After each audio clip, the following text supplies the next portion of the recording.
My mother was born in San Luis Potosí, grew up in Monterrey, Mexico, Nuevo León. She came to visit my father she came to visit All Saints Catholic Church. I owe my existence to that church and the community involvement.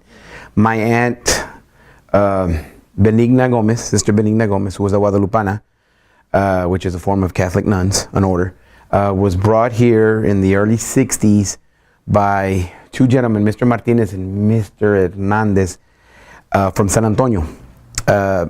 If you're not familiar with All Saints, I'm just gonna speak if that's okay.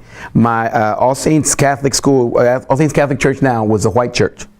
White people went to that church. You couldn't cross Main. San Jose, which was across the street, across Main, basically behind and like half a block to the right of where the Mercado is now on Main Street. It's called the Men's Club now. That used to be San Jose. That was the Brown Church. When integration kind of came in, we were allowed to cross the street. Exactly, that was sometime in the 40s, I think, late 30s. All Saints became integrated, and there was a large Spanish-speaking population that needed nuns to help serve them religiously. The Guadalupanas in San Antonio told them, yes, you can have a Spanish-speaking nun, but you have to come get her. So Mr. Martinez and Mr. Hernandez went down and picked my tia up from San Antonio and brought her down here. I think she was one of the first, if not the first, Spanish-speaking nun in Fort Worth. Probably, for sure, North Side. I don't know all of Fort Worth. I'm not real sure about that part. So one of the first. My mother came down early 60s, was thinking about becoming a nun, and came to visit my aunt one summer.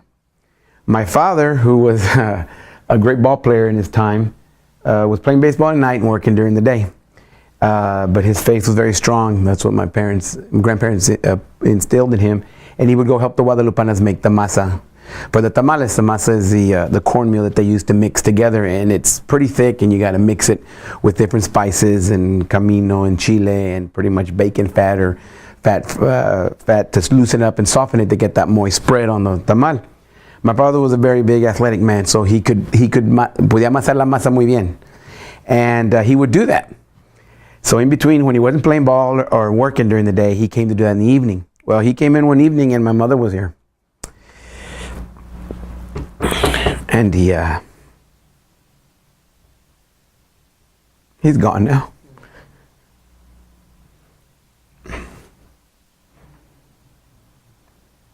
And he met my mother.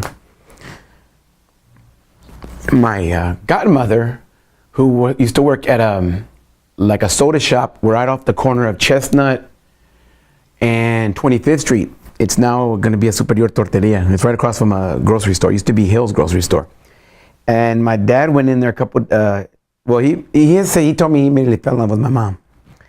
So he goes in there like a week later and talks to my future godmother and tells her, oh, I met this woman. She's awesome. And he raved it. And my godmother told me he had never, her name is Alicia Castillo. I don't know what her maiden name was before. She tells me that he'd never seen her rant about anyone ever before like that. So he figured he's in love. We'll see what happens. So for the next, I think, year and a half, my father would get on the bus because he didn't have a car. He would ride the bus from Fort Worth to Monterrey every Friday evening. Get there early in the wee hours of the morning. Hang out in the plaza, if you're familiar with the plaza in Mexico, in cities in Mexico, and would wait till my uncle Alejandro would come out, who now lives in Houston, to kind of convince my grandmother to allow my father to go into the house during the day. So he would sit there, and then he would spend time with my mom. I don't know where he slept, but he didn't sleep in the house with them. That wasn't going to happen. And he would drive the bus home. He'd ride the bus home Sunday and then go back to work on Monday. He did that, I think, every other, or at least once a month, or every 2 weeks for about almost 2 years, till he finally gained my grandmother's trust and he married my mother.